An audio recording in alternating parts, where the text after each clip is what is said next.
Om Swastiastu, Namo Buddhaya, salam kebajikan dan salam sejahtera untuk kita semua. Perkenalkan, kami dari kelompok 1, kelas manajemen A2, Prodi Manajemen dari Universitas Sari Al-Aitam, akan menyampaikan materi mengenai aset berwujud dan aset tidak berwujud. Terdiri dari saya sendiri, yaitu Randy Sapta Rizky, lalu saya Wandana Oktaviani. Saya materi pertama mengenai pengertian dan karakteristik aktiva tetap sampai penilaian dan pengelompokan aktiva tetap akan disampaikan oleh Saudara Luki Lukmanta. di sini saya akan menjelaskan materi pengertian dan karakteristik aktiva tetap. Yang pertama, pengertian aktiva tetap. Aktiva atau biasa disebut aset merupakan harta yang menjadi sumber ekonomi perusahaan yang digunakan untuk kegiatan operasional perusahaan. Adapun menurut standar akuntansi keuangan dalam kerangka dasar penyusunan dan penyajian laporan keuangan menjelaskan aktiva ialah sumber daya yang dikuasai oleh perusahaan sebagai akibat dari peristiwa masa lalu dan dari mana manfaat ekonomi di masa depan diharapkan akan diperoleh oleh perusahaan. Adapun aktiva tetap menurut PSAK ialah aset yang berwujud yang didapat atau diperoleh dengan kondisi siap pakai maupun dibangun terlebih dahulu dan dipakai dalam aktivitas operasi perusahaan. Tidak ditujukan untuk dijual kembali dan dalam rangka aktivitas normal perusahaan serta memiliki manfaat ekonomi dari satu tahunan buku atau lebih dari satu periode. Aktiva tetap digunakan dalam menjalankan aktivitas operasional usaha perusahaan untuk menghasilkan barang dan jasa. Karena aktiva tetap sangat signifikan dalam menghasilkan barang dan jasa, misalnya tanah, lahan, dan bangunan tempat produksi, mesin, dan berbagai peralatan yang digunakan sebagai alat produksi, dan yang lainnya. Lalu ada dua karakteristik aktiva tetap. Aktiva tetap memiliki beberapa karakteristik, antara lain sebagai berikut. Yaitu mempunyai wujud atau bentuk fisik yang dapat dilihat dan diraba. Lalu digunakan dalam kegiatan normal perusahaan, bukan untuk barang dagangan dan tidak ditujukan untuk dijual lagi. Lalu ada memiliki nilai yang material, artinya harga aset tersebut cukup signifikan, contohnya tanah, bangunan, dan kendaraan. Dan yang terakhir, memiliki masa manfaat ekonomi lebih dari 1 tahun buku, dan nilai manfaat ekonominya bisa diukur dengan handal. Lalu poin ketiga, yaitu karakteristik aktiva tetap tidak berwujud. Secara umum, aktiva tidak berwujud ini merupakan hak-hak yang dimiliki yang akan bisa dipergunakan lebih dari 1 tahun. Karakteristiknya itu tidak berwujud. Pertama, kedua ada aktiva yang umurnya panjang. Ketiga, memberikan manfaat bagi operasional perusahaan. Dan yang terakhir, bisa dipergunakan lebih dari 1 tahun.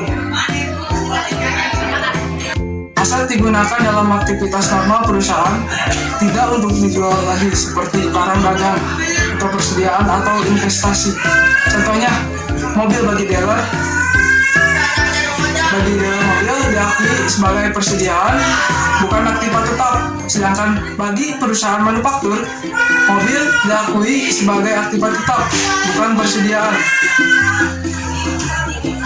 Lalu poin ke B, yaitu pengelompokan dan penilaian aktiva tetap. Pengelompokan aktiva tetap.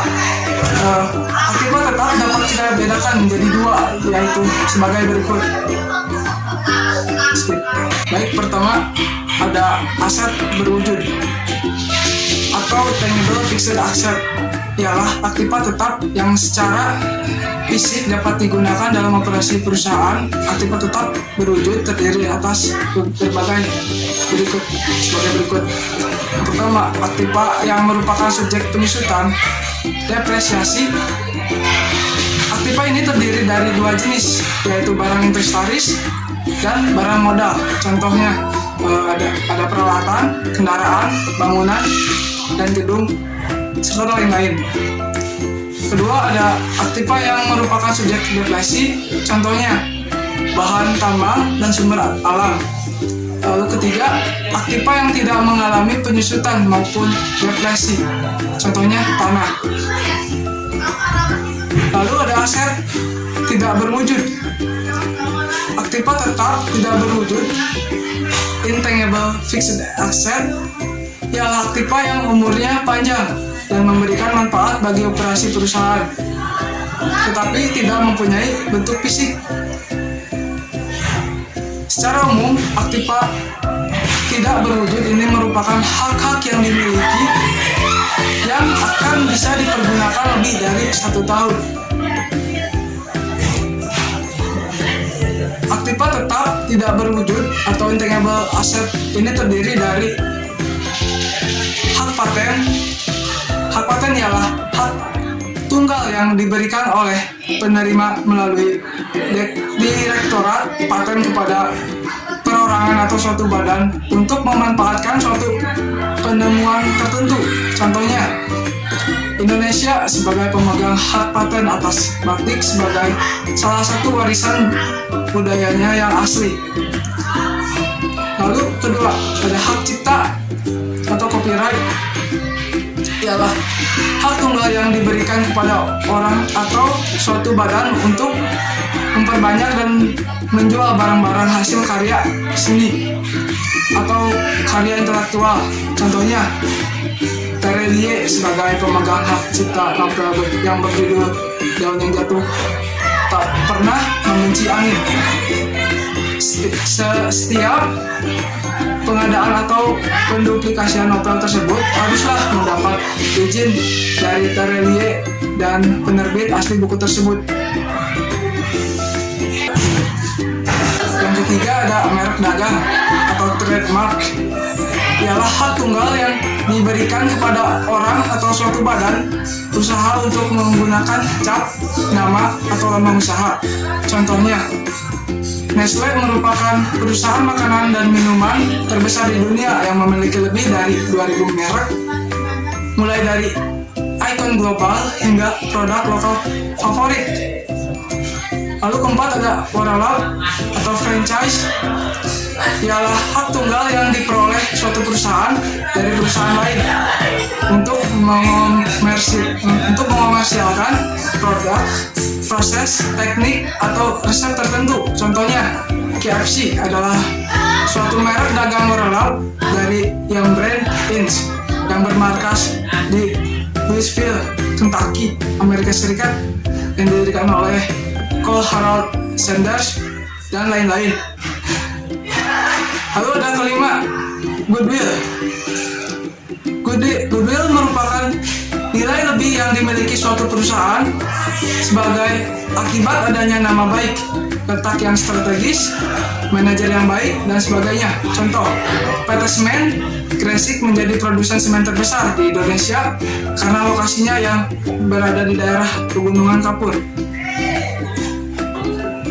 Adapun akun-akun yang tergolong aset tetap, ialah banyak macam akun dalam perusahaan yang tergolong dalam aset tetap, tetapi klasifikasi aset tetap yang dibuat oleh perusahaan biasanya terdiri dari aset tanah, gedung, kendaraan, peralatan kantor, dan mesin-mesin pabrik. Materi mengenai cara-cara mendapatkan aktiva tetap dan beban-beban selama masa penggunaan aktiva tetap akan disampaikan oleh saudari Wanda Nur Oktaviani. Selanjutnya ada cara-cara memperoleh aktiva tetap. Tidak setiap aktiva tetap perusahaan selalu dibeli oleh perusahaan dari pihak lain. Aktiva tetap dapat diperoleh dengan berbagai cara, di mana masing-masing cara perolehan akan mempengaruhi penetapan harga perolehan aktiva tetap tersebut. Cara perolehan tersebut antara lain: 1. Pembelian tunai. Aktiva tetap yang diperoleh melalui pembelian tunai dicatat di dalam buku dengan jumlah besar uang yang dikeluarkan untuk memperoleh aktiva tetap tersebut, yaitu mencakup harga faktur aktiva tetap tersebut, bea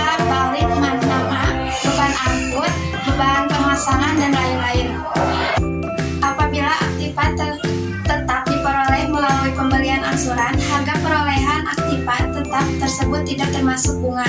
Bunga selama masa angsuran harus dibebankan sebagai beban bunga periode akuntansi berjalan. Sedangkan yang dihitung sebagai harga perolehan adalah total angsuran ditambah beban tambahan seperti beban pengiriman, bea balik nama, beban pemasangan, dan lain-lain. Yang ketiga, ditukar dengan surat berharga. Aktiva tetap yang ditukar dengan surat berharga baik saham atau obligasi perusahaan tertentu dicatat dalam buku besar harga pasar saham atau obligasi yang digunakan sebagai penukar. Yang keempat, ditukar dengan aktiva tetap yang lain. Jika aktiva tetap diperoleh melalui pertukaran dengan aktiva lain, maka prinsip harga peroleh tetap harus digunakan untuk memperoleh aktiva yang baru tersebut, yaitu aktiva baru harus dikapitalisasikan dengan jumlah sebesar harga pasar aktiva lain ditambah dengan uang yang dibayarkan kalau ada. Selisih antara harga perolehan tersebut dengan nilai harga buku aktiva lama diakui sebagai laba atau rugi pertukaran. Yang kelima, diperoleh sebagai donasi. Jika aktiva tetap diperoleh sebagai donasi, maka aktiva tersebut dicatat dan diakui sebesar harga pasar. Selanjutnya, ada beban-beban selama masa penggunaan aktiva tetap. Terdapat pengeluaran yang harus terjadi selama masa penggunaan aktiva tersebut agar dapat memenuhi kebutuhan perusahaan. Beban-beban tersebut antara lain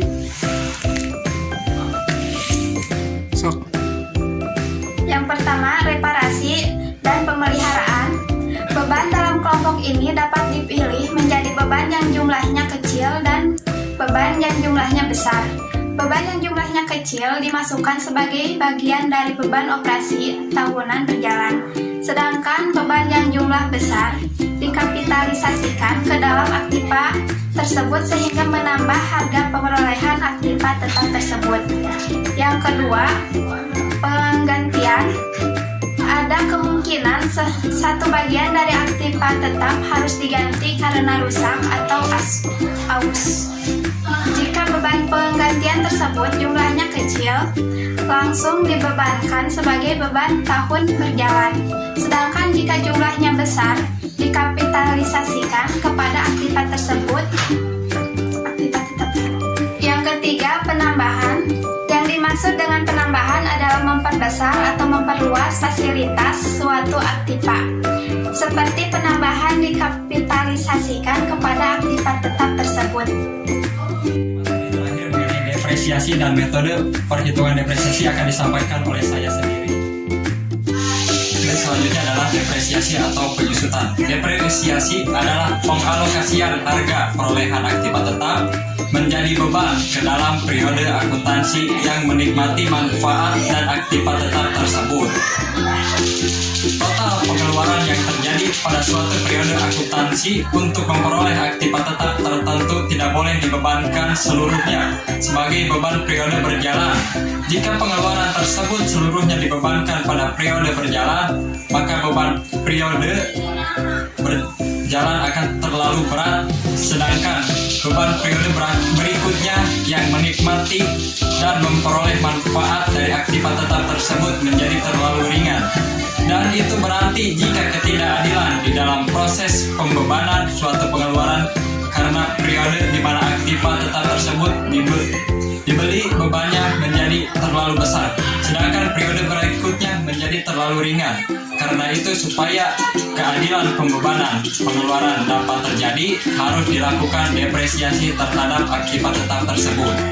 Adapun faktor yang mempengaruhi depresiasi ada 3, yaitu yang pertama, harga perolehan adalah keseluruhan uang yang dikeluarkan untuk memperoleh suatu aktiva tetap sampai siap digunakan oleh perusahaan. Yang kedua, nilai sisa atau residu adalah taksiran harga jual aktiva tersebut pada akhir masa manfaat aktiva tersebut. Setiap perusahaan akan memiliki taksiran yang berbeda satu dengan lainnya untuk suatu jenis aktiva tetap yang sama. Jumlah taksiran nilai residu sangat dipengaruhi umur ekonomisnya. inflasi, nilai tukar mata uang, bidang usaha, dan sebagainya. Yang ketiga, taksiran umur kegunaan adalah taksiran masa manfaat dari aktiva tetap tersebut. Masa manfaat adalah taksiran umur ekonomi dari aktiva tetap tersebut, bukan umur teknis. Taksiran masa manfaat dapat dinyatakan dalam suatu periode waktu, satuan hasil produksi, atau satuan jam kerja. Materi yang terakhir adalah metode perhitungan depresiasi. Metode pertama adalah metode garis lurus. Metode garis lurus adalah suatu metode perhitungan depresiasi aktiva tetap di mana setiap periode akuntansi diberikan beban yang sama secara rata. Beban depresiasi dihitung dengan cara mengurangi harga perolehan dengan nilai sisa dan dibagi dengan umur ekonomis dari aktiva tetap tersebut. Metode perhitungan depresiasi dengan metode garis lurus akan menghasilkan beban depresiasi aktiva tetap yang sama dari tahun ke tahun. Metode ini juga menghasilkan beban depresiasi berupa 1% dari harga perolehan aktiva tetap tersebut. Yang kedua, metode jam jasa atau service hour method adalah suatu metode perhitungan depresiasi aktiva tetap di mana beban depresiasi pada suatu produk akuntansi dihitung berdasarkan berapa jam periode akuntansi tersebut menggunakan aktiva tetap itu.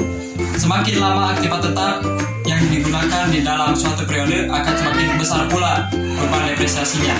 Demikian pula sebaliknya. Besarnya beban depresiasi aktiva tetap dihitung dengan cara mengurangi taksiran nilai residu dan harga perolehannya dan membagi hasilnya dengan taksiran jumlah jam pemakaian total dari aktiva tetap tersebut sepanjang umur ekonomisnya. Hasil dari pembagian tersebut adalah beban depresiasi per jam. Jumlah tersebut di dalam suatu periode sehingga diketahui beban depresiasi aktiva tetap pada suatu periode.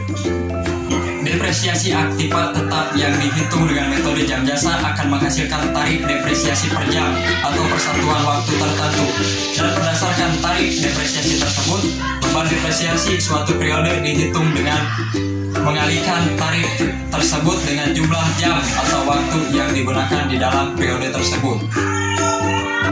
Yang ketiga adalah metode hasil produksi atau productive output method adalah suatu metode perhitungan depresiasi aktiva tetap di mana beban depresiasi pada suatu periode akuntansi dihitung berdasarkan berapa banyak produk yang dihasilkan periode akuntansi tersebut dengan menggunakan aktiva tetap itu. Semakin banyak produk yang dihasilkan di dalam suatu periode, akan semakin besar pula beban depresiasinya. Demikian pula sebaliknya. Besarnya beban depresiasi aktiva tetap dihitung dengan cara mengurangkan taksiran nilai residu dari harga perolehannya dan membagi hasilnya dengan taksiran jumlah produk yang akan dihasilkan dari aktiva tetap tersebut sepanjang umur ekonomisnya. Hasil dari pembagian tersebut akan diketahui beban depresiasi per unit produk jumlah tersebut dijadikan dasar untuk mengalihkan dengan jumlah unit produk yang dihasilkan secara aktual di dalam suatu periode sehingga diketahui beban depresiasi aktiva tetap pada suatu periode. Beban depresiasi aktiva tetap yang dihitung dengan metode hasil produksi akan menghasilkan tarif depresiasi per unit atau per satuan tertentu. Dan berdasarkan tarif depresiasi tersebut, beban depresiasi suatu periode dihitung dengan mengalihkan tarif tersebut dengan jumlah unit atau satuan lain yang digunakan di dalam periode tersebut. Materi dari kelompok kami, mohon maaf bila banyak kesalahan. Wassalamualaikum warahmatullahi wabarakatuh. Salam, Om Santi Santi Om. Semoga Tuhan memberkati.